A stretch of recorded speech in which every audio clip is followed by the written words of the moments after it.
Great. Well, thanks to John for that welcome and introduction. And I'm going to hand now to Stacey. Start us off. Thanks, Stacey. Thank you, Jo. Thank you so much for the video this morning, and I hope everybody's nice and awake for our session this morning. So, we're coming backwards. So I have some beautiful young people with me this morning, and they're very excited. They're going to wave. They're also very nervous, so I'm sure that you can understand that talking in front of people from all over the world would seem a bit nerve-wracking. So I'm just going to ask Joseph to do our welcome to country. G'day everyone. Firstly, I'd like to acknowledge the traditional custodians of this land, which at Cessnock High is the Wanawura people. I'd also like to pay respects to elders past, present and those who are emerging. Thanks. Thank you, Joseph. Jo, do we have... I saw Ben jump on before, I think. Hi, Ben. Could you please do the welcome from New Zealand? Hi, Stacey. Cool, kia ora, everyone. We'll do a brief karakia. So, kia ora te mano, kia whakapapa ponamu te moana, hei huria mai tātou itirangi nei, aroha atu, aroha mai, tātoa, aia tātou katoa. So it's a brief traditional welcome in Te Reo Māori, the Indigenous language of New Zealand. Thank you, Ben. Good morning, everyone. My name is Trinity Woodhouse and I'm a Year 11 student and a country music singer. Feel free to follow me on Facebook at Trinity Woodhouse and Instagram. Make sure to check out my music. I'd really appreciate it. And Spotify. Yeah, and Spotify. This is just shameless self-promo, just letting you know. This morning I would like to welcome you to the second session of the Unconference, Engaging Young People by Young People for Young People. We would like to acknowledge the organising committee, including Dee, Michelle, Fiona, and Joanne, who have created this opportunity and supported our participation. When our student support officer came to tell us about this, although we are used to her crazy ideas, this seemed like a special type of crazy and maybe a symptom of COVID. She actually sent it to us in a group message and she said, would you like to participate in a 48-hour conference? And we were like, I like sleep. Instead, today we hope to share some information about what we have found about young people and ask you to think about when you were a young person. Some housekeeping first of all. This session is about fun, but also about us keeping some memories. We might like to take some photos or selfies, so if you don't really want to be in those, it's okay, just keep your camera off. If you do, make sure to bring some sort of prop, because we like to be a little bit extra when we do that sort of thing. We're doing a written harvest today and are really excited and nervous, so please be patient with us. The session today will be recorded so we can share with others that we really did participate in this. We are also going to be checking the chat box, and if you have any questions, please put them there. Due to our numbers today, we might not be able to answer everything, but our student support officer, Stacey, will forward answers to everything after the session, after we complete our assessments and homework, of course.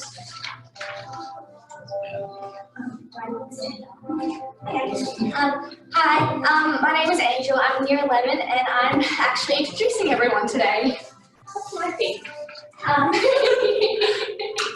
So you heard from Trinity. Where are you from? I am from Cessnock. So what's your greatest number of followers, otherwise known as connections on social media? For example, Facebook, TikTok, Instagram, and Snapchat. On my music page, feel free to follow me there. I think it's 1,500 followers. Sweet. Joseph. What's your name? Oh, my name's Joseph. Where are you from, Joseph? Cessnock, born and raised. Oh God. So what's your greatest number of followers on any social media platform? Maybe 150. So you're doing way better than I am. Matt. Yes. What's your name? Righto, can we all it? Where are you from? I'm from Cessnock.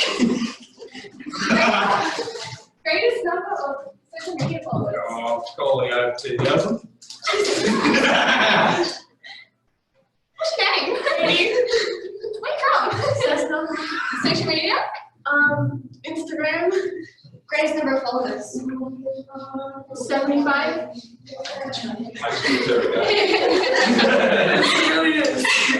Where you're from or by your town?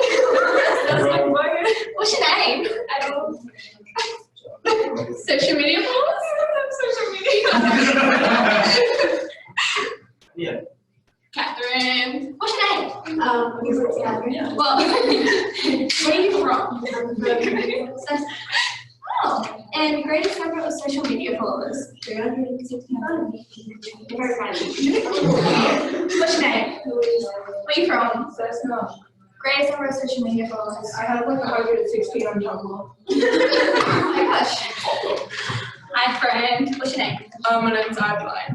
Where are you from? I'm from Nimby. Greatest number of social media followers. 500. Oh my god. What about you, Angel? Yeah. We don't mention that. So one of the things which we'd dearly love to know is what's your greatest number of social media followers and what platform do you have those on? Now, Ben, we didn't forget you. Ben, where are you from? Kia ora, I'm from Auckland in New Zealand, and I have 2 off 400 followers. Just need 2 more. Whoopsie. Okay. This is going to involve some Jamboard, so I'm going to put this up in the chat box while the kids talk to you through it.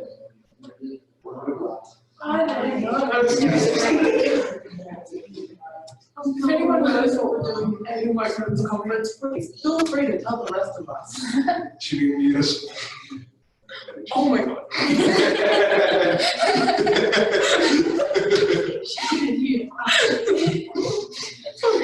I can take the embarrassment. Who's number 3? That's me.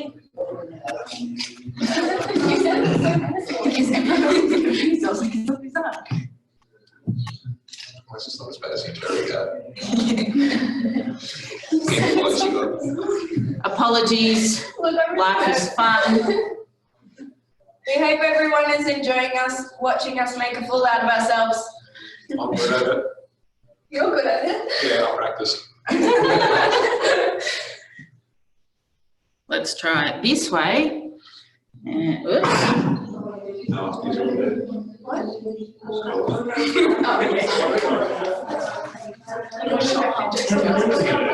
Ready? Wait a minute. 3, 2, 1. No, you can do it for mine.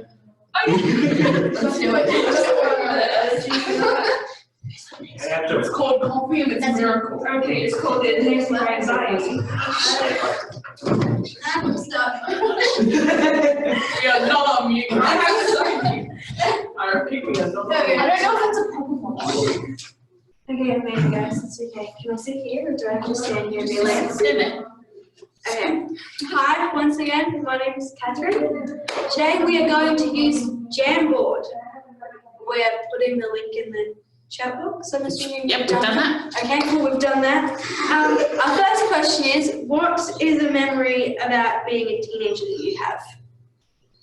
Is that going to go in the chat box too, or do they actually talk to me? Nope, it's on the Jamboard. Oh, okay. It's on the Jamboard. Cool.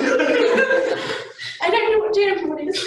We got shown it yesterday. It's okay. So the next bit is about how you can use Jamboard. Alright, this could be music, fashion, friends, concerts, events. We'll be picking out 3 of our faves to hear about, so please PG friendly. For those who have not used Jamboard, there are sticky notes on the side which you can click and just write in. It would be great if your name is on it so we know what to ask, who to ask to talk about. Yeah, that's what that said.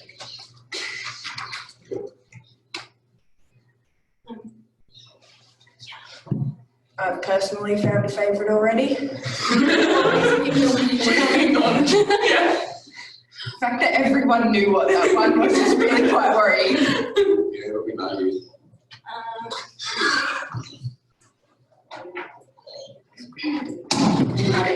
That was just Oh, God, sorry. I think they personally contributed to the whole of the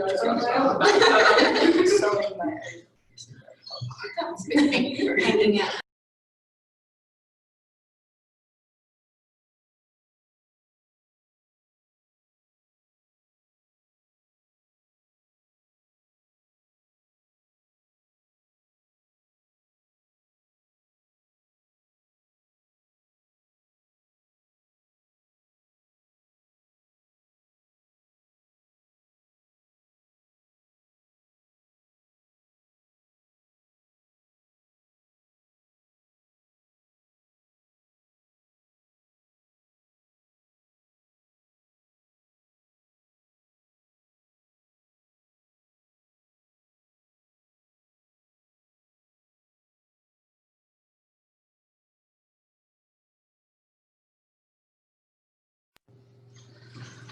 Thank you so much to everyone. That is actually really fun. We're still getting We're going to start picking them now. Some days filled with mischief, discoveries, books around the neighbourhood. That's a lot. That is a lot. Yeah, that's very related. I reckon the being in the square group having a frizzy 80s perm, because I relate to He's saying your hair is like a frizzy 80s perm.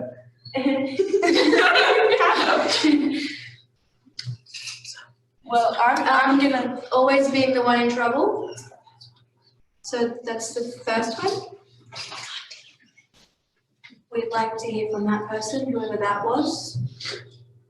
Oh, damn it. That was me. Yeah, what would you like to hear? So what kind of trouble were you in? PG were you in? Yeah, PG. Yeah, you did say PG, so we won't go there. But it was, I think, like, when I look back at it, I think it was just, I had these crazy ideas that I go, hey, how about we do this?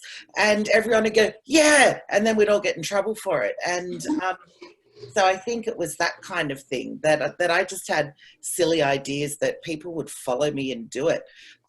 Like, you know, organising an online global conference. And so it was just, I always got in trouble for things that I shouldn't have done. Does that mean that you were the leader of the group? Well, no, I didn't think so. I didn't think so at the time. I think more so I was just happy that people followed me and did stupid things. That was kind of fun too. Yeah. Next one, being in the square group, having a frizzy 80s perm, Joe. Got rid of it now. I've just gone back to my traditional straight look. But I don't know, do you still have groups at school? I've got teenagers. I think there's definitely a popular group. But when I was at school, high school in Wollongong, there was like the square group, like the academics, and then, you know, the cool girls and the sporty girls. Yeah. And I actually did play loads of sport, but I just was in the square group, and that's just what I remember. We're all kind of like goody two-shoes and did all our study and we're nice to people. Always got picked last for teams in PE, that sort of thing. And I can't remember where I got the perm. I think it was just cool back then, was it? It wasn't just me, was it? I know it's really deep and cool now. But when I went to Japan on exchange, I had the perm, and that was a really great talking point because, of course, they all have straight hair. And the school I went to there was really strict. So if they were caught with curly hair, they got in heaps of trouble. They weren't allowed to dye their hair or curl it or perm it or anything. So I did look slightly poodle-ish. Don't recommend it. Okay, and next one, stealing road signs and traffic cones, including a street sign that was my name, and carting it home and putting it in my bedroom. Who was that one? I want to know what your name is. That was me. So the road sign actually, my name's Emma, and it actually said Emma on the road sign. And myself and my boyfriend at the time went out at night time, and we went down to the street that had the road sign. And I don't know how he learnt this, but he learnt that there was like a weak point in the actual pole of the road sign. And if you just kicked it long enough, it would kind of tumble over. And so that's exactly what happened. But I don't know how we carried that thing. It was like a pole with the road sign at the top all the way home. And then we got it into my house, and I lived in a double-story house, and we brought it into our house and we put it up in my bedroom. And then it wasn't until a couple of days later that my parents noticed, and they were like, so do you want to tell us about what's going on with the road sign in your bedroom? And I think I just thought it was like a rebellious thing to do, kind of push the boundaries. It seemed a bit, I don't know, the wrong thing to do. I was testing it out a bit, and I didn't really have an answer for them. So I was just like, yeah, it's like my name, so I kind of own it. It's my name, right? And they just let me kind of have it in the room, which I was surprised about. I thought they were going to make me kind of go and make it right, but yeah, they didn't. But we used to go out and like, you know, that they put, you know, if there's like roadworks, so those big, really heavy traffic cones, we used to go and steal those and bring them home. I don't really know what the purpose was. Yeah, we thought it was fun. And the last one, we know it's the fourth one, but it's okay, it doesn't matter. The nuclear disarmament protest with Peter Garrett from Midnight Oil. I want to be friends with you. Who was that?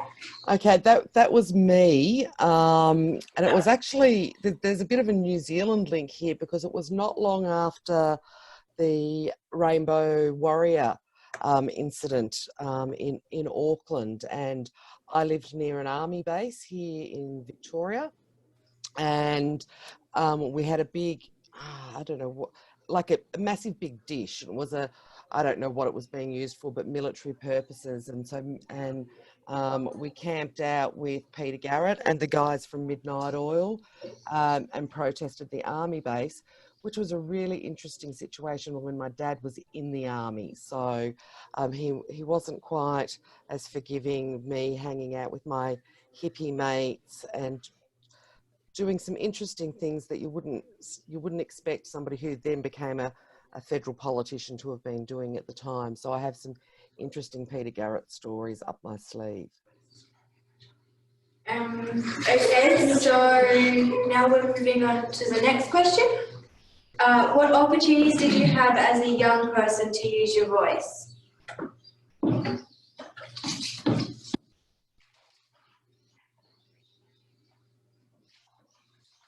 Once again, we'll be picking a few options to talk about and ask questions. So, and I don't think we should say a number this time because then we get carried away. Good idea.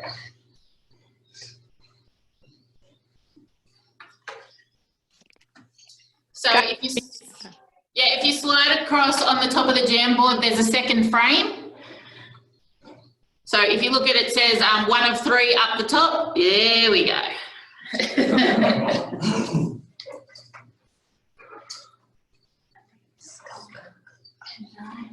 I'm not sure if, does the little app thing give you the names, or are you guys coming up with these anonymous animals? Anonymous animals, it gives it to us. Oh, I appreciate that. Yeah. And what's the one between the elephant and the badger? No, the other way. What? Is that a camel? No, it's like an anteater. It's It's like an anteater. It kind of looks like No, it's not a crab. Yeah, it's like, yeah. I was trying to remember the name of It's like a walking thing. Yeah, no, crab. We like that one. Oh. We're definitely going to be asking that one. Okay, I like that one. I was always the loud ones to keep up.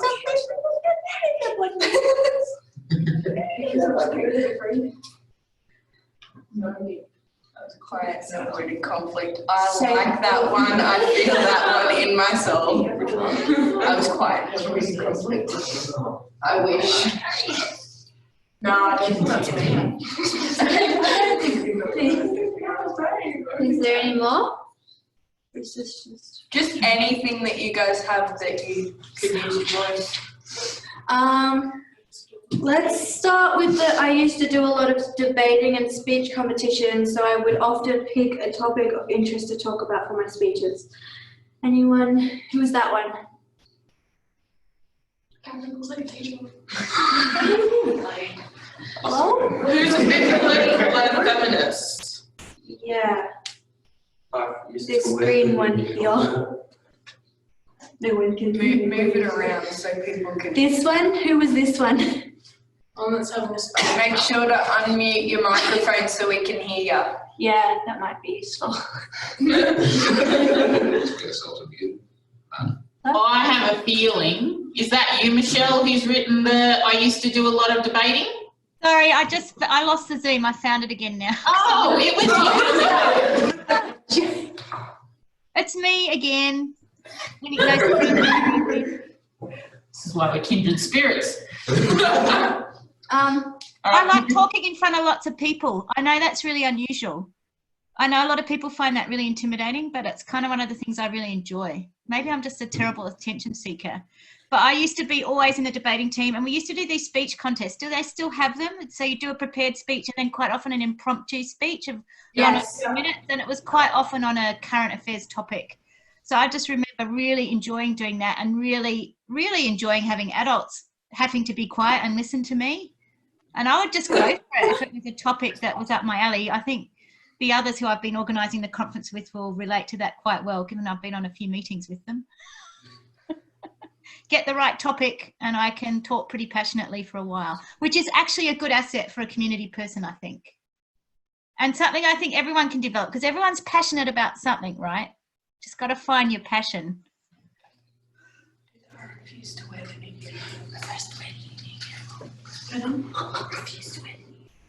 I refuse to wear the new uniform. Not me, I mean like who was that? How young is youth in this scenario? Hi, that was me. So when I was in year 10, I was going to a school that finished in year 10, and they said at the beginning of the year that the year 10s didn't have to wear the new uniform because they didn't have to go and buy it. But then when they only had like a year left, but then 6 months into that, they had changed their mind and said that all the year 10s had to go out and buy the new uniform for 6 months. And I just flatly refused. I was like, that is the dumbest thing I've ever heard. And in the end, I was the only one who refused to do it. And they kept threatening to suspend me and expel me. In the end, they gave me a uniform to wear. But I still kind of refused to wear it because I was like, this is dumb. I'm leaving in 6 months. Why bother? But yeah, I just felt very passionate about explaining to everyone how dumb they were at the time. Does anyone want to choose one? Student-led petitions to abolish school uniform. Yeah, the orange one, students-led petitions to abolish school uniform. I agree. This one here, it's going crazy. Catherine just likes making a little post-it notes dance. It's fun. Does anyone remember? Here we go. Kia ora, that was me with the student-led petitions to abolish the school uniform. I don't know if you guys can hear me. Yes, we can. Yeah, cool. Yeah, I'm Aya. I'm in Kaitaia in New Zealand. So we successfully got the school uniform changed to a dress code after getting nearly every person in the student body to sign the petition. And we were allowed to wear jeans under the dress code. So yeah, everyone was pretty happy about that. We should do that. What are we doing about But Stacey, to be blue. it works. If it works, it works. Yeah, and she doesn't break rules. Yeah, if we sign a petition, I'm writing it down. And that be our send-off. Third question, how young is youth in this scenario? Oh, that was me as well. It goes up to 18. So 12 to 18, like teenage years, high school years. Adolescents. Yeah. Okay. It goes from 12 to 24, so it's kind of like kids and adults are in the age group. Yeah.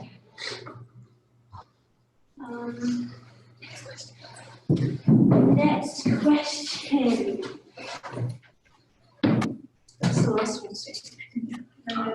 Honestly, what options do you provide for young people to have a voice? So if you go on to the next slide, you'll find it there. The questions. Should we be looking in the chat?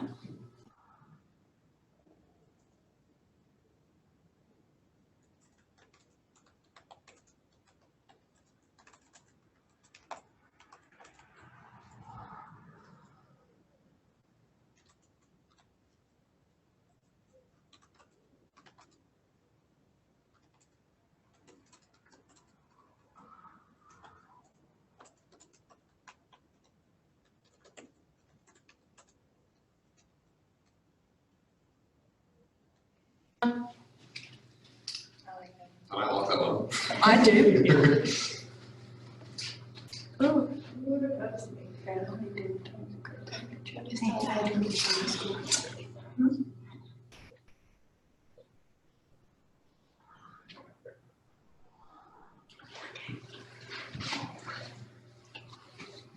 Oh man, I moved it on. Let's give it a bit.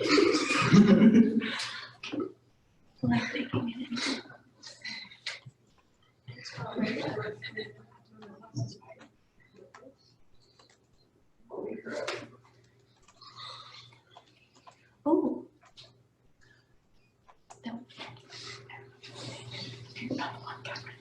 This one.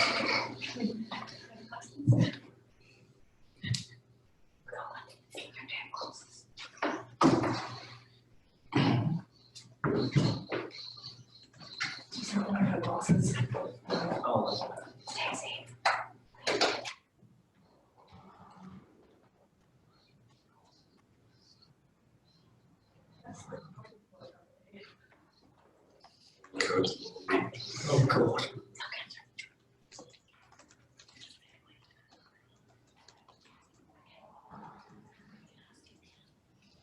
So this little blue one down in the left corner, family dinner time is a great time to chat and hear what my teens thinking about. Make it dance, Catherine. You know you want to. Oh, of course I do. Sorry, that's me again. I have two teenage boys. They are 13 and almost 15, and we force them to sit with us for dinner every night. And they want to read or be on their tablets, but we have no reading at dinner time. Special treat for us is a reading dinner, not a TV dinner, so they get to read occasionally, normally when my husband's away for work. And it's just such a great time to just chat, and I will often ask them what they're thinking about what's happening, like, you know, Black Lives Matter, have you been talking about that at school? And just, you know, what they're talking about. Quite often the conversation does go to computer games, I'll be completely honest, or maths, because that's their favourite subject, and then it's kind of over my head straight away. But I just think having that regular time where they just have to sit and make polite conversation is really great for me to get a bit of a picture of how they're feeling and thinking.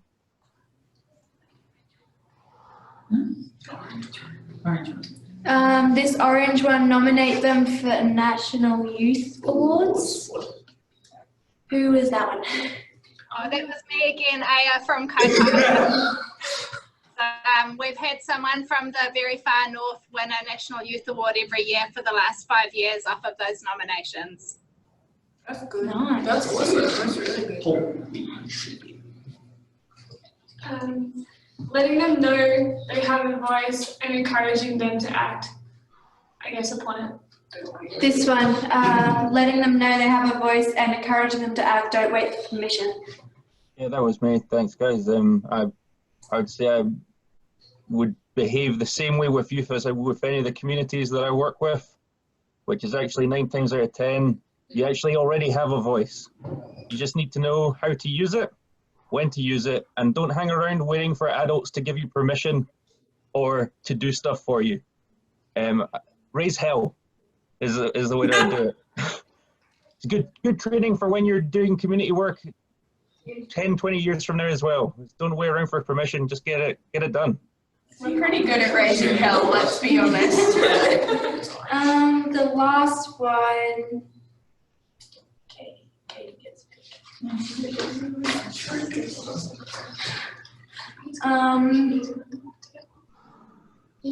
I asked them, I listened to them, and I'm interested in what they have to say. Good answer. This one. What was that?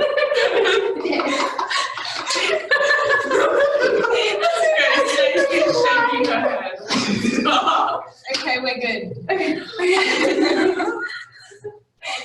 so the one that's dancing is the one I'm asking about. Not Catherine. Catherine's not the one. The yellow one. Obviously, there's a bunch of yellows, but that specific yellow one. Who was that? Unmute yourself. That would be a good start.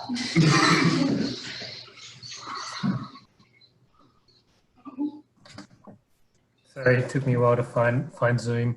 Yeah, so I work often with young people who are involved or interested in social change and just starting out on that journey. So just being curious about what they're into and where their passions lie, and make sure I'm listening and responsive to that. And then my other one above that was back them and link them. So just working with them to sort out, okay, what could you do about this and who can you speak to? Cool. Okay, thank you. We're going to give it over to Ben. Yay, Ben.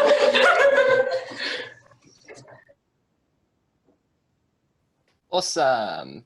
Okay, cool. I am going to try and get my PowerPoint working. So, oh, I can't share screen. Haha, this will be fun. Oh no, I can. Cool. And we'll jump into here and then play it.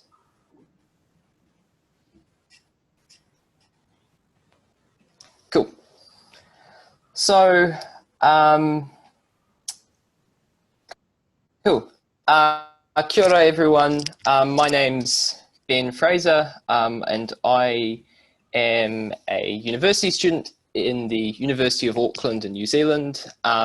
So quite far away from Stacey and all those guys, but I thought that was a really cool activity to open up with.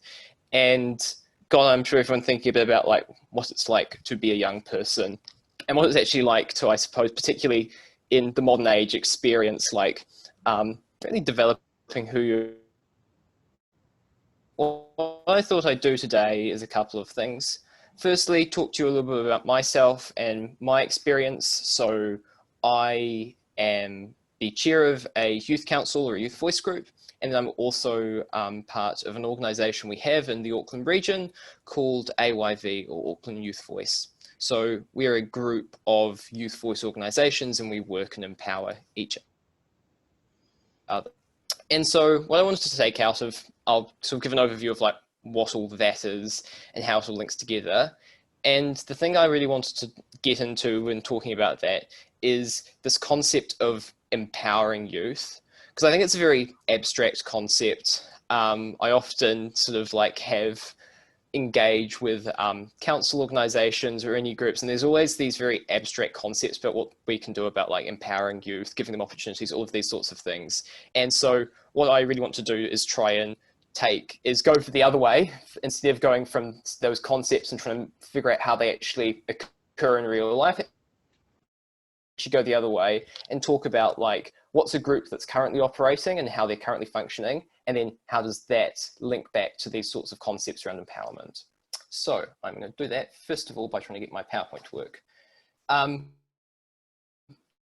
know everyone's from all around the world, so New Zealand.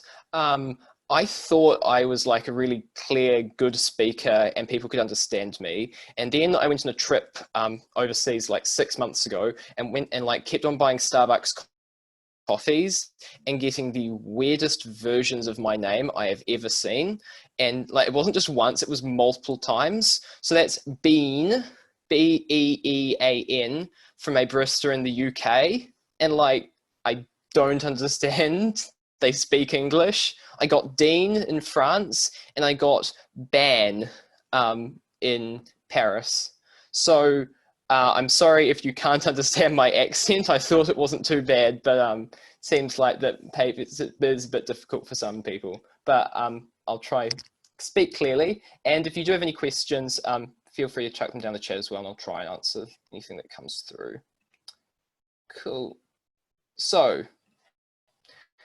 first question I sort of want to answer: what are youth voice groups? So, a youth voice group in the context of what we do in Auckland. So, a youth voice group is any group that is led by young people, first of all. So they're groups that don't have adults that come in and dictate the agenda, that don't decide what happens in a meeting, don't decide how the group functions. They're groups that young people set the agenda for. So that's sort of the first main characteristic of them. Why is that a really important characteristic?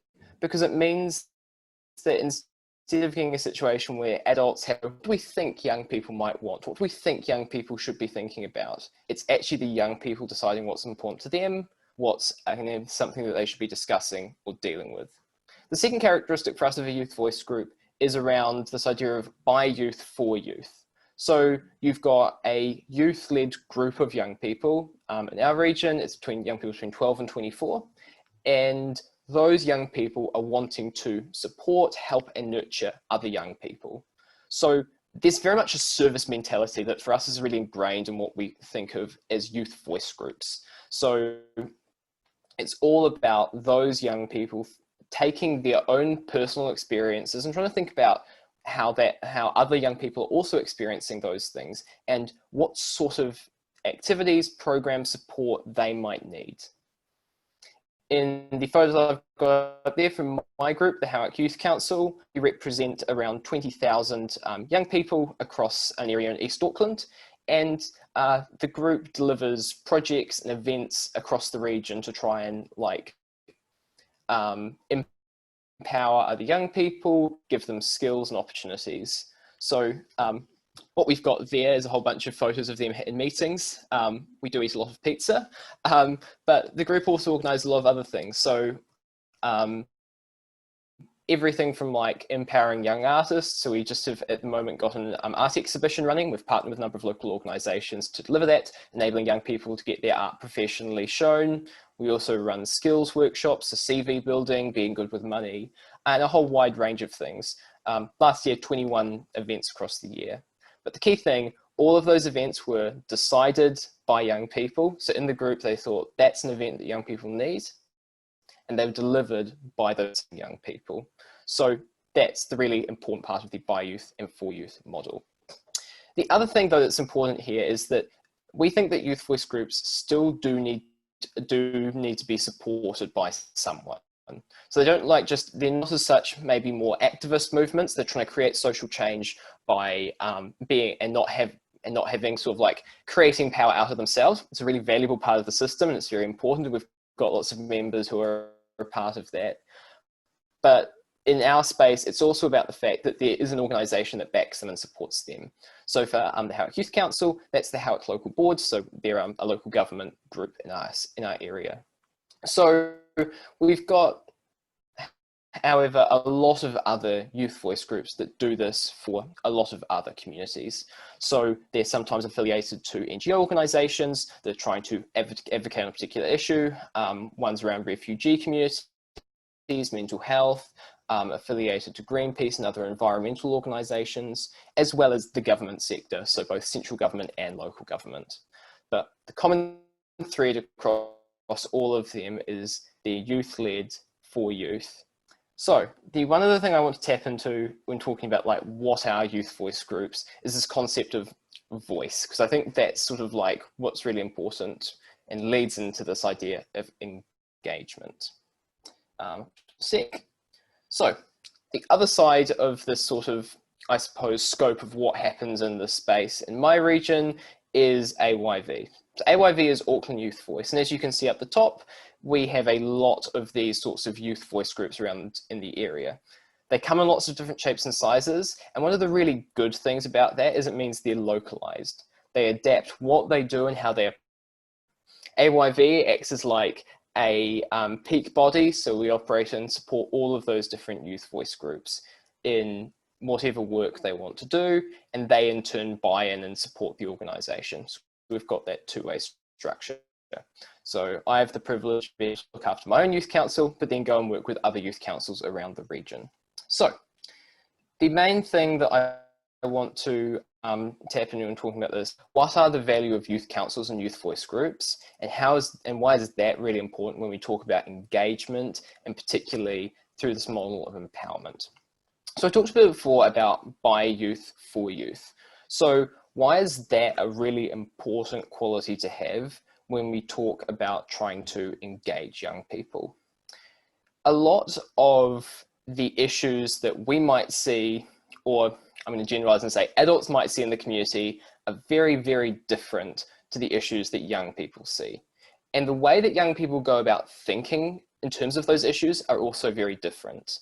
If you talk to young people about common ways of communicating, common ways of engaging with different issues, and actually just like what those issues are in themselves, they'll have a very different perspective. Perhaps one of the most accessible ones I could talk about is just like how young people think about climate change as a concept, or like how we should go about climate advocacy and climate engagement. So in New Zealand and around the world, we've seen School Strike for Climate led by young people. And it really taps into a couple of things, I think. Firstly, around the fact that it's being driven by young people. They're the leaders of the movement and they're the ones setting the direction. Because when young people think about climate change, it's a very real concept and it's a very real, and the impact is very real for them. It's a feeling that if we don't do something about this, I'm going to be directly impacted by this at some point in my life down the track. And I don't have the luxury just pretending it's not there. So there's a real motivating factor. The other thing that's really interesting about School Strike for Climate is it's about challenging this sort of established system. So you've got like just going, you want me to go to school, but no, I'm not going to comply with your system. I'm going to challenge that and do my own thing.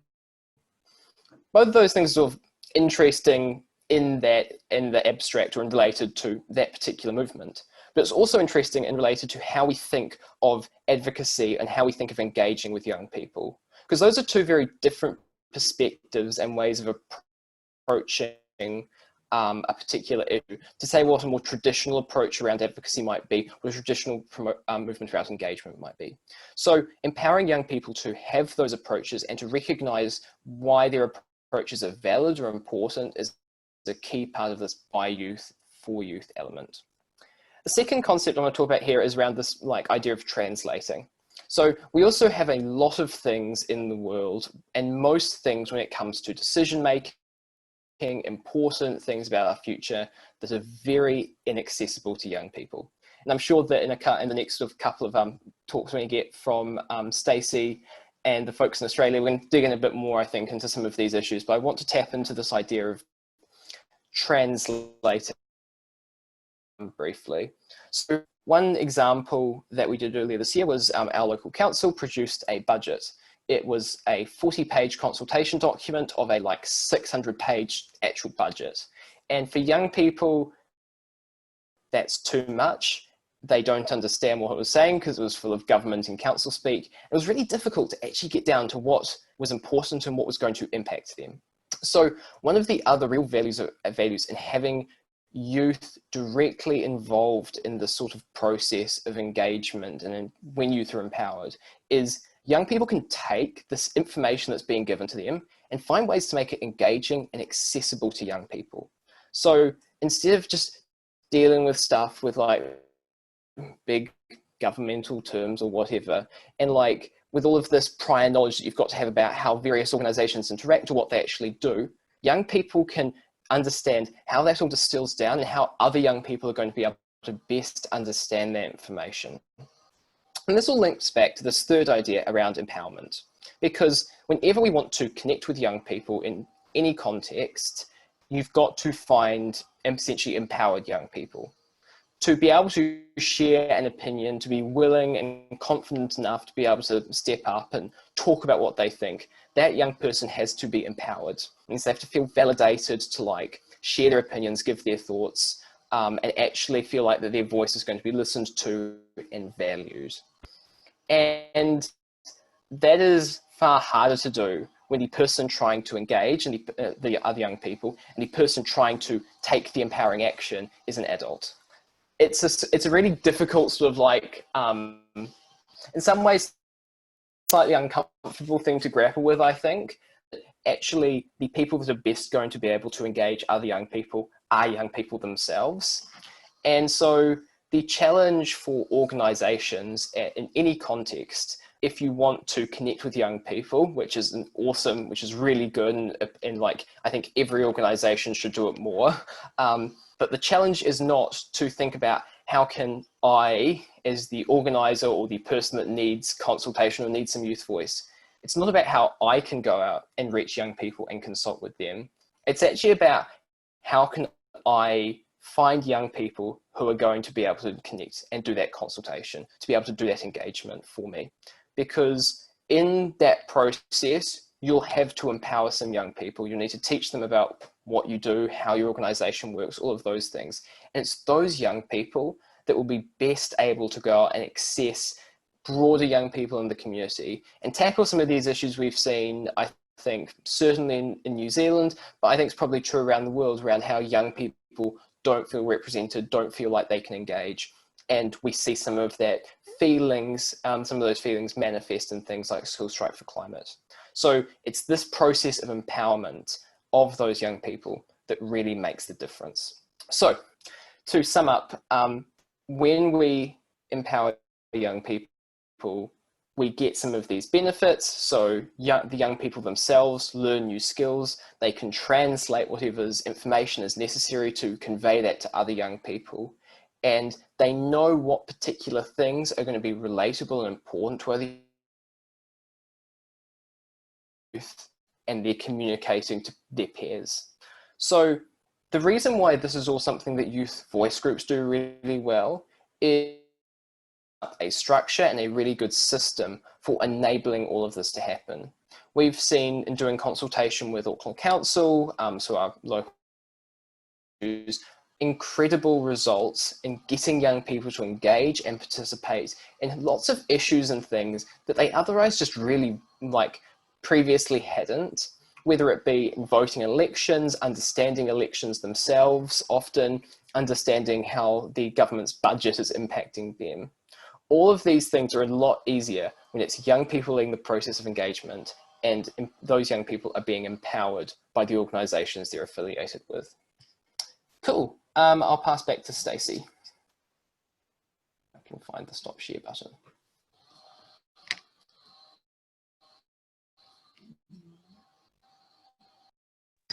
Randomly clicking buttons here. We're doing so well.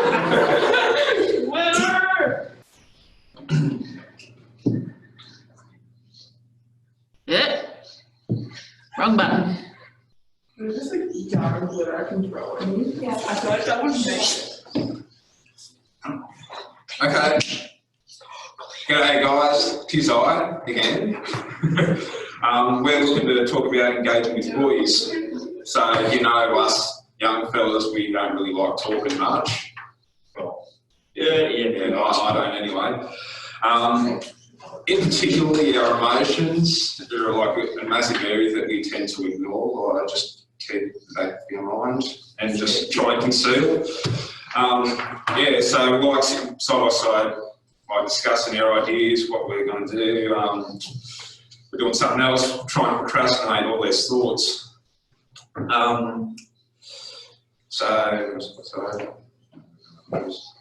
So we might throw you into a chat box, and we want you to tell us how easy you find it to engage with young men. If you can. Breakout room, please, with a quick 3-minute discussion on how easy it is to engage with young men. Yeah, we're going to be taking a bit of feedback from what you had in your breakout.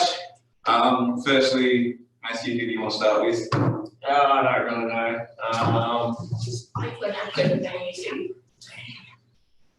Yeah, we'll go Liam. Nice knowing you. Just to give a side note, they're looking for people who might have some cool accents. We maybe went through the chat box earlier and saw where everybody was from.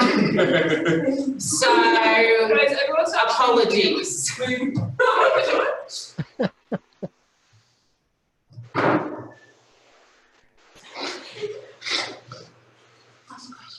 Righty, so what do you do when it comes to talking with young fellas?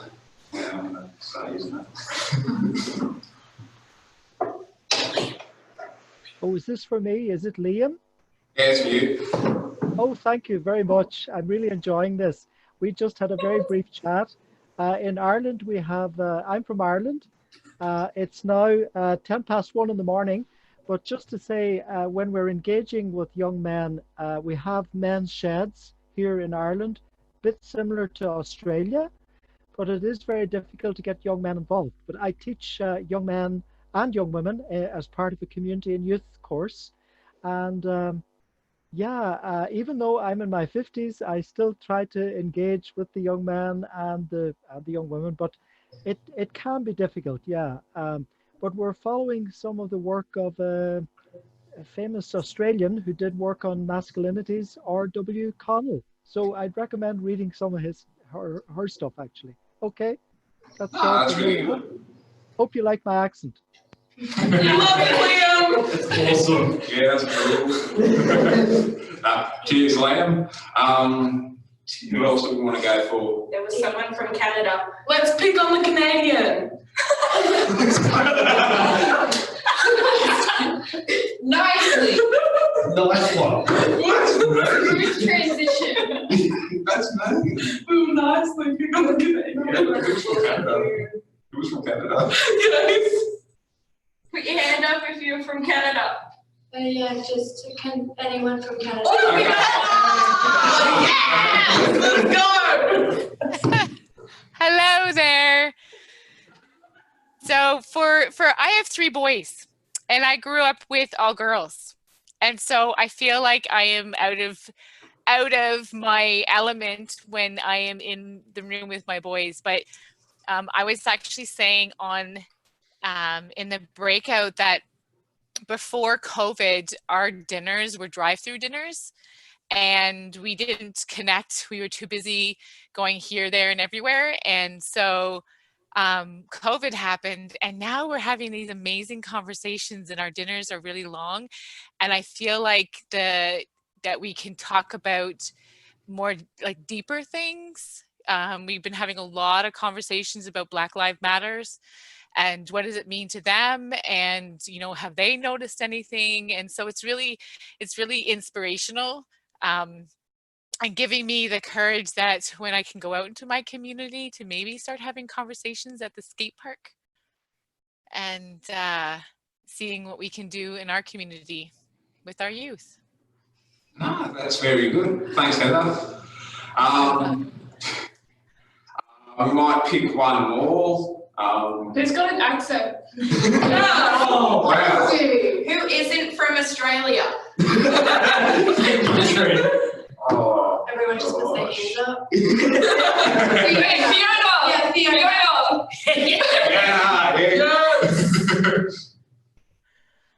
But I'm just an Australian, mate. I mean, seriously, what am I going to talk about? Yeah, sure. I love what you guys are doing, and I want to just say that my conversations are. We just had a great talk in our chat that we forget. You guys, we're listening to you guys, and we're going, this is really cool because it takes us back to when we first had the opportunities to listen to people. I've got 2 boys, and my boys are poles apart in how they operate and what they do, and it's really, really different because I have to behave differently when I'm having conversations with each one of those. So when we're in this space, listening to you guys and to young men, we have to remember that, to step back and not put our own influences in there and not do that and have our own judgments. So I hope that's all right for you. And, you know, one day we'll get together and we'll play Bogan Bingo, and we'll have a go at your bunnies and your moccasins, and we'll just sit around and have a drink, mate. What do you reckon? Come round and we'll drive to Holden around the corner. I say yes, mate. Yeah, let's go. Sure. Thanks, Brianna. So what are we going to do next? We're just going to say in future, think about it. In the future, whenever we have another one of these, until then, we'd like you to think about any ways that you could improve off of what you're already trying to do. It's difficult trying to engage with young fellas, so yeah, we're trying to be as best as we can, and that goes for anyone. But thank you.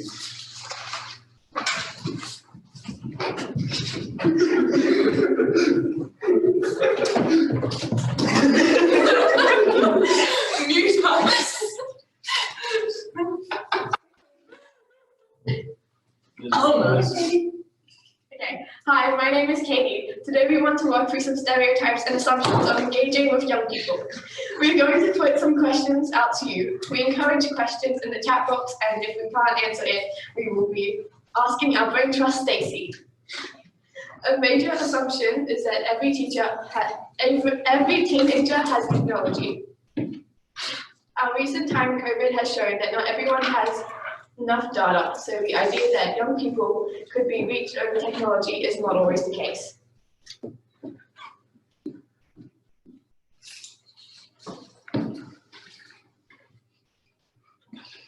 The next assumption is do we as young people actually care about what you want to know about? Just because we're young people, don't assume that we're going to care about any one topic. Young people are often selected not on interest, but on behaviour. This makes it difficult to ensure that we are getting the right people. All of us have heaps of different ideas. Important to us is where the engagement is happening. It should be where we are. It could be in school or somewhere we like to go to. Often people complain about us. So look, my big question is, why do you want to engage with young people? If you are not clear on that, we won't be clear on it and we won't buy in. We're going to give you another breakout room. Think about your engagement and lessons you have learned or reflections on what you do. When we come back, we'll be taking questions. Another 5-minute breakout room, please, Nathan. Bye. Look at Nathan. No, he looks so bored. It's like, we're not on mute.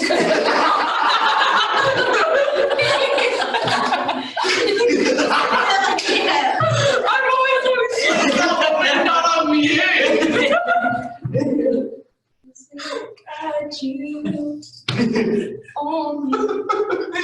Stop talking.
What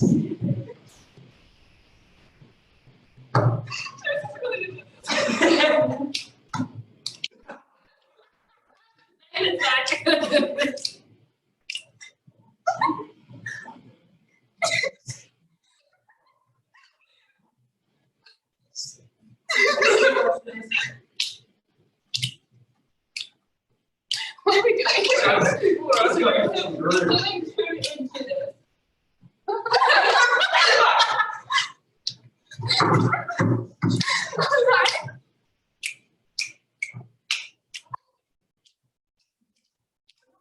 Come on, Stacey. Where's your moves? Oh my God, can't have anything. Chris said it. Oh. I can't be bothered clicking anymore. Ready? Yeah, it's so much.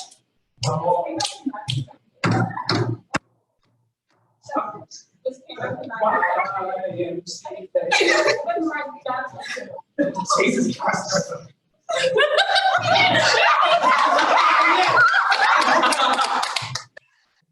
Dancing to their own music. Could you not hear us?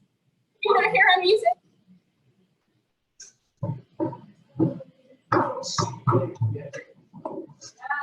We knocked at the door, they just called us. I don't know, right? Sorry, we were dancing to the YMCA. What did you do? What did you do? No, okay. What are the best stuff? Super cool kids. Yes. Hi guys, so I hope you've had fun with that little breakout room. We're gonna sit here because we can and answer some questions. This is basically us just being rebellious and wanting to sit on the table, and we found an excuse to do so. So if you have any questions, make sure to comment them down in the chat and we'll try and answer them. Do we have a TikTok account? No, let's make sure though. I mean, we should definitely make a TikTok account. It can be the hub TikTok. Yeah, I agree. What is the single best thing? Thanks The crab heaps crew. for that as an idea. I really appreciate it. Stacey, you love us. Do you, what is the single best thing Stacey has done to get you engaged and willing to do this uncomfortable? Promises food. Yeah. Hold on, just sign up in here. Can't say face. We should put you in charge of the Do you have a TikTok? We should do a TikTok. Yes. For this group. Yes. Is it the famous grilled cheese toasties? We love Yes. Yeah. 100%. Okay, so there's like cheese toasties that you make at home, and then there's Stacey's cheese toasties. As long as it's made in the hub, it's amazing. How do you guys feel about being able to have a voice in our community? I think it's good because we get a say in like what's going on and stuff. Yeah, it means that like you kind of are more involved in everything that's going on instead of just watching it all happen. Yeah. I feel more responsible.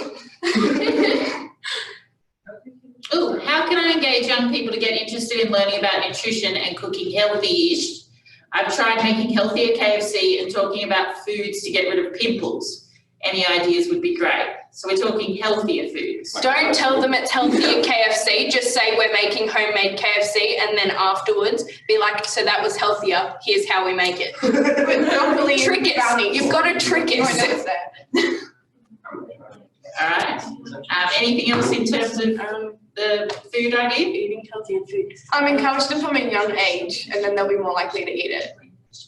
Yeah. Yeah. And don't just randomly get rid of bacon, because that makes us sad. You got to ease us into it. Our canteen randomly got rid of bacon, and it was really disappointing. You're really bad. You're essentially starving us. What about the boys? Because I can engage the girls way easier than the boys. Healthy food, boys. Oh, well, as long as it tastes and smells good, yeah. Yeah, Make it bacon scented. Don't get rid of bacon. I love that. Is there anything that discourages you from participating? Participating in what? Like it depends on what it is. bacon-centered engagement. Bacon is amazing, honestly. Bacon works. Life without bacon is not worth it. How do you bring others on who may not be so inclined to voice their voice at first? Be nice to them and accept them and welcome them to the group. And then you Nothing else to say. I think a lot of people that are nervous to use their voice is because they're not comfortable doing something like this where they're talking in front of a whole group of people. So I think bringing them in slowly to kind of writing speeches and stuff like that in the background, or coming up with the ideas and not necessarily having to be the one that gets up and talks about those ideas, would kind of be more of a comforting way for them to come on board instead of just throwing them up on, say, a stage in front of a couple hundred people. Not like what I Yeah, not like what Stacey does. Stacey just picks people and goes, you're on stage. They're expected to swim. And we do. Do you all think libraries are cool, or what could be done at a library to make you visit? Libraries are really cool. Yeah. I don't see a problem with that. Libraries are quiet. Yeah, libraries are quiet. They also have a calming atmosphere. Yeah, they're pretty calm. And I think that's like, it's a good place for us to go when we're like stressed and things like that.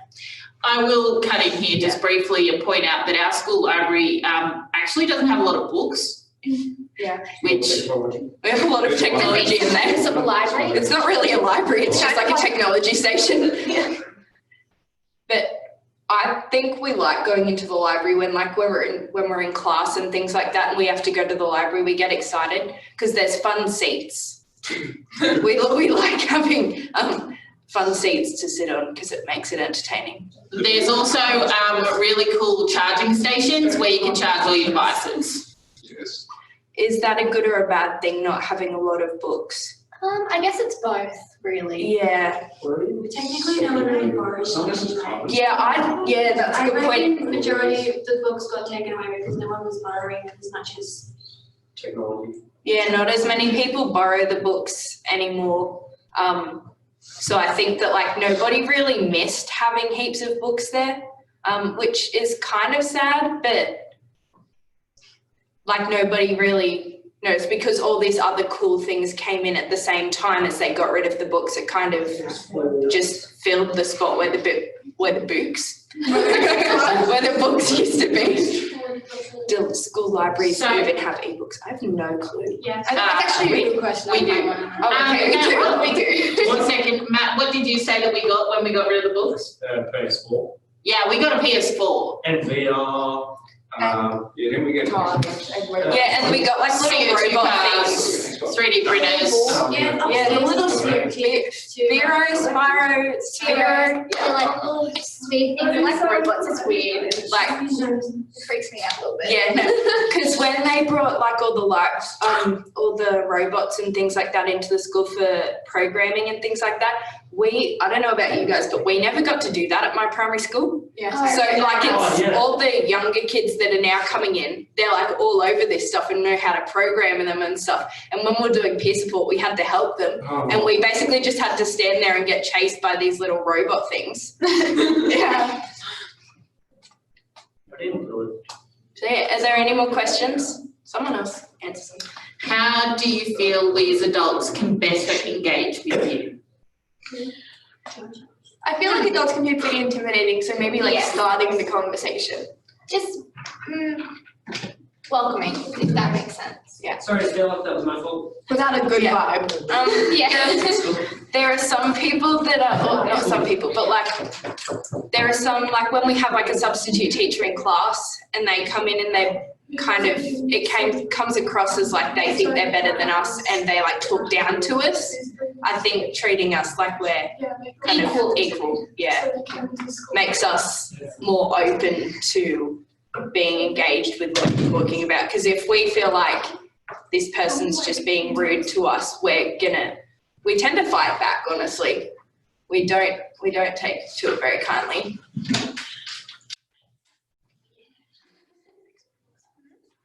How could adults be better learners with young people as the teachers? Listen. Yeah. Just actually listen to what we say. Yeah. we can be pretty open about things if we feel like we can be. If Yeah. we're respected enough. And there are people that like, they say they want to hear what we have to say, and then when we do, they basically tell us that we're wrong, or they just act like what we're saying doesn't actually matter. So then we just don't talk about it at all. What does everyone else think? Everyone else is. Oh no, I don't think they were listening, guys. Really told them to listen. Zone out. Treat is equal, no one likes being took down to. Exactly. Yeah. So, yeah, thank you so much for having us participate today. I know I've had a lot of fun. Everyone else? Oh, yeah, sweet. Thanks for letting us sit on a table. Yeah, no, thank you so much. I've had a lot of fun, and I hope you guys have too. We should probably sit in chairs now. Yeah. Oh, Yeah, it's no fun.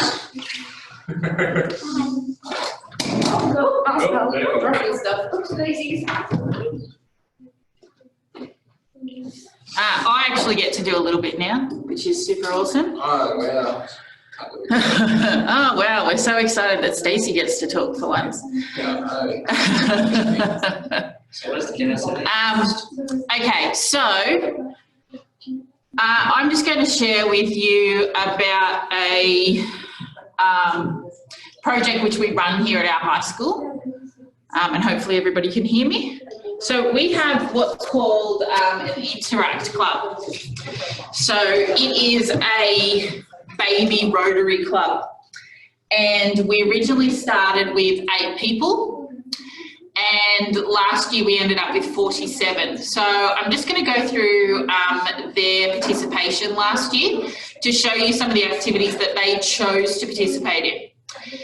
So we had a cake stall, which is always super cool to do at school because, you know, there's food and it's cake, like, let's be honest. We also had milkshakes, and we were raising money for soap in the bathrooms, which if we think about it right now and we think about COVID, that's insane that we were raising money for soap in the bathrooms.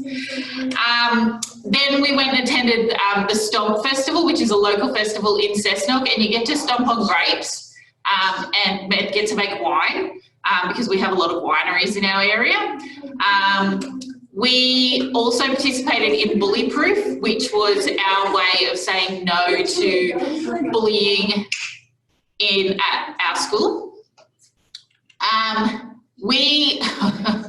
It was insane. I said to the kids, what do you want to do? We've got a new soup kitchen in the area, and they went, yeah, sure, let's get 500 items and donate them to them. And I was like, 500, that seems insane and impossible. We've never done anything like this before.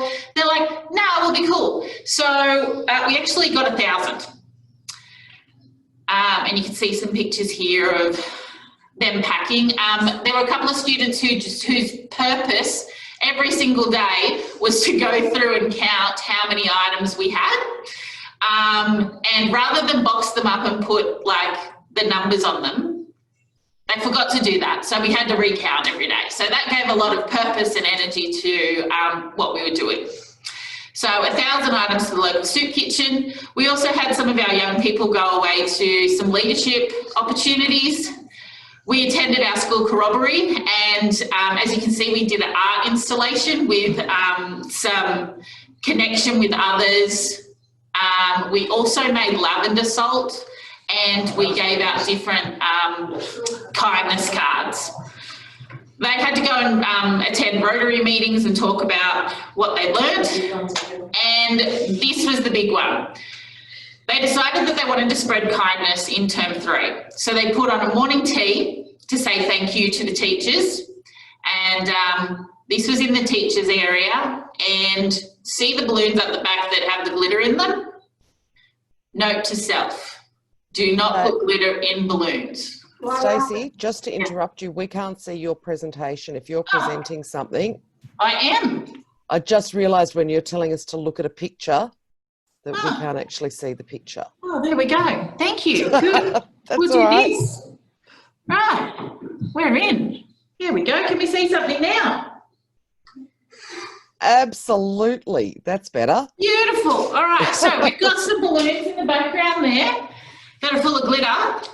Note to self, don't do that in the teacher's learning area and recreation area because it makes a lot of mess. We held a barbecue to support ending polio. And we went to the Spring Awakening, which you can kind of see my costume. I wore a tutu and a flashing cape. And everybody had different costumes as we walked down the main street of town, and we sold glow sticks and made lanterns. We also did Are You OK Day, and you'll see some familiar faces on here. And our Spreading Kindness. So we had a dinner, and I'm going to get the guys to talk about what happened at that dinner. So we invited all of our parents, all of the families of all of our different members. We invited our local Rotary Club, and we invited staff. So who can remember what we had for dinner? We had, what did we have? I know there was like chips out. We did have chips, that was important. And there was cake afterwards. There was definitely cake. We had a Mexican type meal. Yeah. So Wasn't that burrito? we had tacos and burritos. So this is one of the first times that we've actually had parents come in this way into the school. And so during the evening, we gave out a bunch of awards. Yeah, so we gave out awards and certificates to people who had been kind and who'd showed their kindness.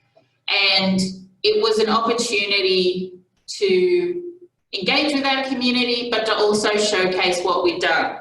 So I might go back through some of the pictures that you missed out on, because I thought you could see stuff. So this is the corroboree with our art installation. There's some of our young leaders, and this is the food drive. So you can see lots of the young people counting and getting super excited. Our Bullyproof Day, Stomp. If you're ever in Cessnock, come along to Stomp. It's great to get your feet dirty. Can't believe you could use that photo. And of course, our cake store. Now, I've noticed a couple of little comments have come up here. I'm going into the chat thing. Oopsie. I'm technologically sound. She's lying. Okay, we're making you hungry. That's very true. And thank you, Michelle. I obviously didn't have the chat box open to know that you were texting me. So our Interact Club, as I said, it went from 6, we went over 40, and the way which we engaged people was we had our core group of Year 11 and Year 10 students, but we also engaged the young people from Year 7 and 8. So that's always a transition period from Year 6 to Year 7. And it's always difficult when you've been in Year 6 and you usually go from multiple primary schools into one high school. And the multiple primary schools have all had school captains, vice captains, people who ring the bell. Like that is their job when they're in Year 6. And they're the big fish and they're super excited about having a job. And then all of a sudden, with us, we have 5 different primary schools who come into the one high school. So you have people who have leadership skills, they have a desire to participate, and unfortunately, more formal events like the Student Representative Council can only take limited numbers per year group. And so therefore, we wanted to open it up and allow anybody who wanted to participate can participate. You've just got to be able to attend meetings, which are during a lunch break, but Stacey makes food, and that's helpful. But also then we can actually, we actually want to make a difference in our school, in our local area, and in the community at large. So we are open to question time because we've got 18 minutes left on our timer. If nobody has any questions, that's super cool. These guys would love an early mark and coffee, as is the promise. It's a good thing that you're talking about interact because me and Catherine are the first in Yeah, we do have those people. Oh, I forgot about that. No, because that was all discussed at like the start of term 1 and a lot has happened since then, okay? Yeah, COVID got us interrupted. So if anybody has any question, you can feel free, especially if you have a cool accent, the guys really want to hear it. And it doesn't matter what kind of accent that is. But if you have any questions for these guys, otherwise we will do a checkout and wrap up. So give a couple of seconds for those who might need to. COVID interruptions. Yeah, COVID was massive. The whole plan for the year was like out the window. We had, we that sounds really bad. Okay. We were trying to get old people to give us money. Hang on, let me explain. That sounds really bad. So Catherine from the back has said we were going to do speed dating. We were, in the instance that we were going to get members of the community together with people who might like to help in the community and do it in the same format as speed dating, but not actually speed dating. I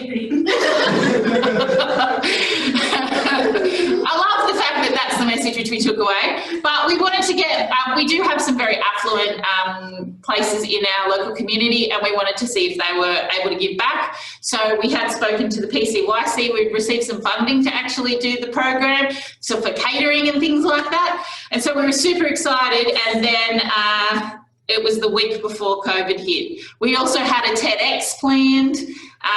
We had a number of Youth Week events and everything just kind of went out the window. Yeah, the speed dating networking. Old people, where are the old people? I don't know where the old people are, Fiona. I think I'm an old person to these guys. We love you, Stacey. Yeah, thanks, guys. Is there a program I'd like to see implemented in our schools? So at the moment, I've been here for 8 years, so there's lots of different programs which I have utilised and tried throughout my time. I do lots of harm minimisation, and as a student support officer, it's all about wellbeing. So there isn't anything in particular that I want to implement. At the moment, I just want to build on what we already have, which is capacity building for our young people so that they can have cool experiences like this and perhaps then go to the next step. I've got a question. Can I ask? Cool. Yes. Because it's too long to type, so I'm lazy.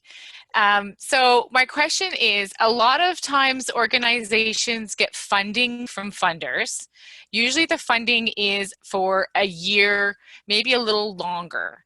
And so when we're engaging youth, so we wanted to start a youth group up, in the beginning we had a lot of interest and and then it peters out. So how would we sustain a group when our funding says you have to fund the group for a year? And if we don't have any youth at the end, then it ruins our chances of getting funding to do it. Now it's way too long to type. No. I'm really cool with that.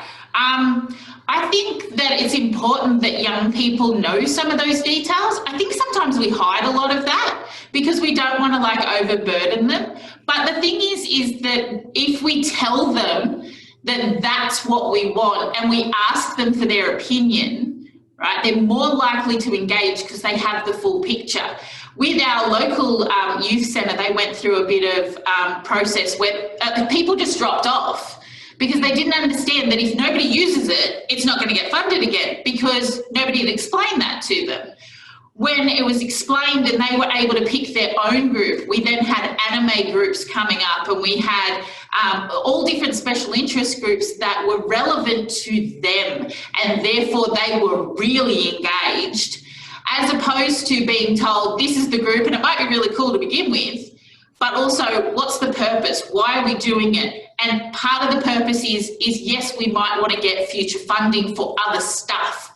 If I don't know that as a young person and that isn't explained to me, then maybe I am not going to necessarily engage in the way which we would expect me to. Like, if it's fun, why am I not turning up?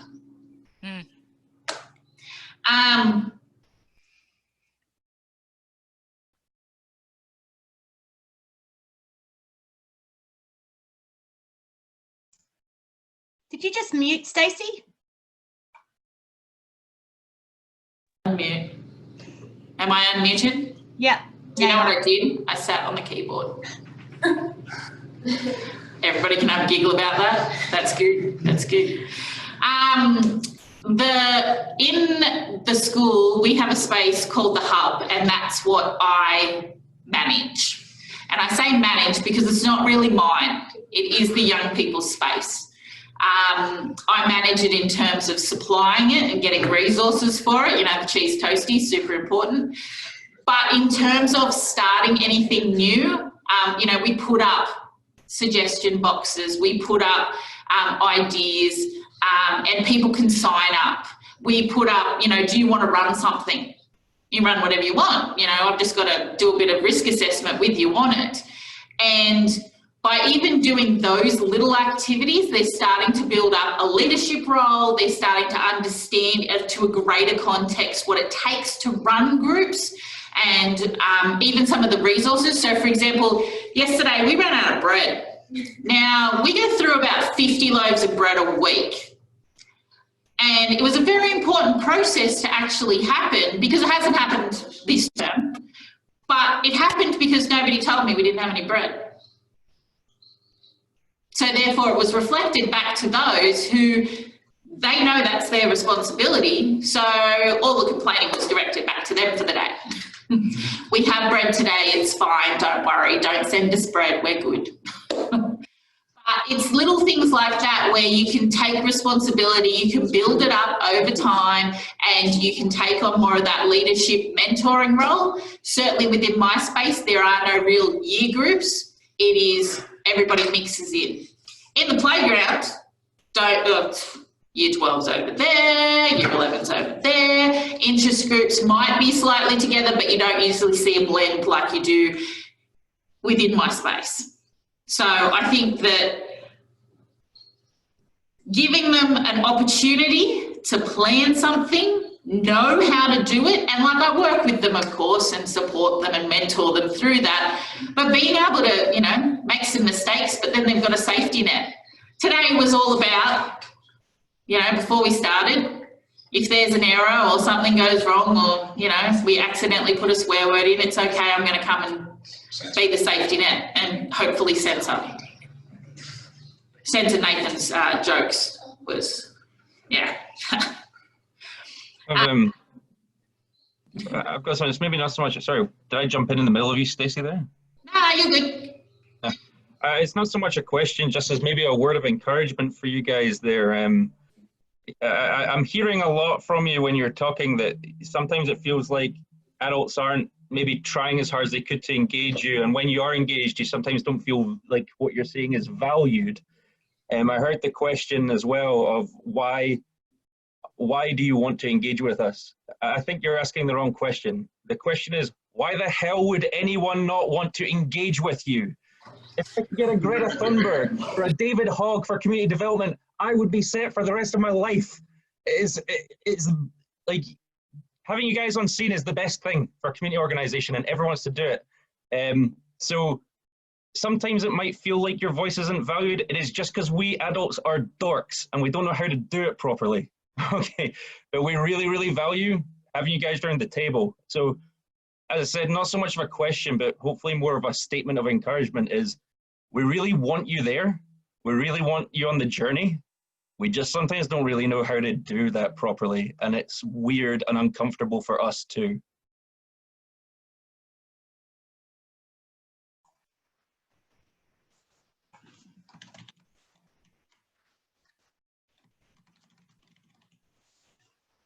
I think you're on mute again. I did it again. I'm moving it, it's fine, we're all good. So we're hoping that today's session with explaining, like, and getting you to remember about what it was like to be a young person and have the bad perms and seal the cones and the street signs and all that kind of stuff, we can have a little bit of memory of what it was like.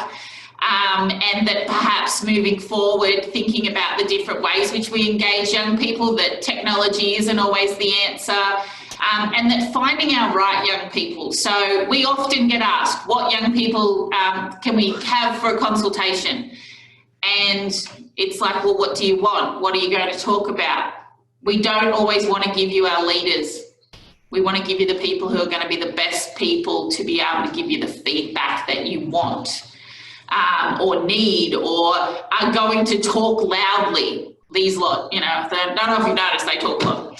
I feel attacked. Yeah, You should. So, as a part of the checkout today, we've got two parts. Now, they have been watching the chat box like mad, all right? So, if you have any great feedback for them, please chuck that in the chat box. And as our checkout, could you please tell us one thing that you're going to take away from today's session? Really super quickly, we don't want a novel. And we're just going to call on people because that's how we go. So, Joe, what's one thing you can take away from today's session? Bacon. Bacon. Excellent. Fiona, what are you going to take away from today's session? Fiona. Oh, me. I was going to say bacon, but I'm going to listen. Okay. Aya? It was just really cool to connect with everyone, and I really enjoyed that activity at the beginning. I'll totally be using that. Sweet. All right, Dee. I really like the term bacon-centered engagement. I'm going to find somewhere to use that. And I also really liked the usage of how the young people use Jamboard, like moving the dancing sticky notes and things like that. So I liked that. It was good. Liam, what are you going to take away? Thanks, Stacey. I'm taking lots of energy and enthusiasm of those great young people, and also Ben from New Zealand as well. Thank you. Thank you. Jazzy, what are you taking away? I feel like we need to be more honest with our young people about funding, and just letting them know about our constraints and what the funding is exactly for, so that they can inform where the money goes towards. Nick, cool beanie, man. I'm about to put a beanie on. I'm freezing. What are you going to take away today, Nick? Oh, just have fun. Have a lot of fun, and I think, I'll be honest. Why didn't you talk to us earlier? His accent. I know. This is a Fremantle Dockers hat, by the way. We've got a bit of purple in there. Excellent. Heather. Jazzy took mine. It's about but I was going to use transparent. So just really being transparent and honest from the very beginning as to why and who and how and where. Excellent. Emma? Dress ups. What dress ups? We don't know what you're talking about. We didn't do dress ups. Fun and the right people, not just the leaders. Excellent. Chris? Oh, you're on mute, Chris. Sorry, you're on mute. I didn't sit on the thing, so it's fine.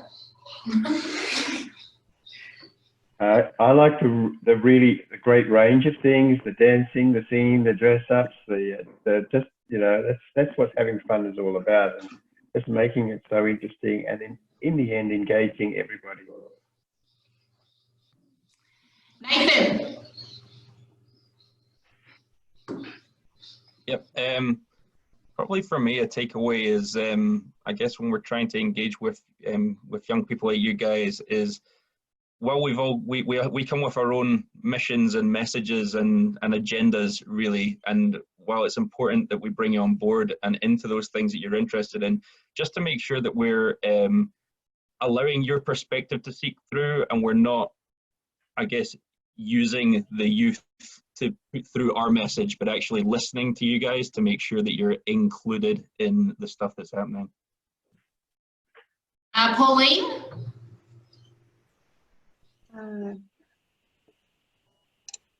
I would say empower youth to engage youth. Excellent, thank you. Brienne?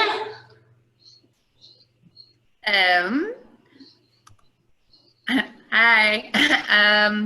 I just really enjoyed the session. I loved the variety of methods that you used. I love the questions that you asked. I was, I was fully engaged the whole time. And so, thanks for your leadership. It was very well done.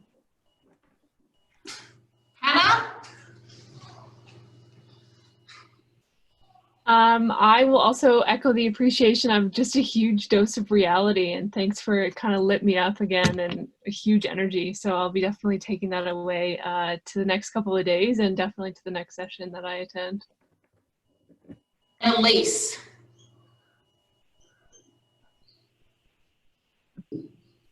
Hi, thank you all. That was excellent. I think meet the youth where they're at is an important lesson. It was shared early and I think often. All right, Michelle, have you got any final words for me?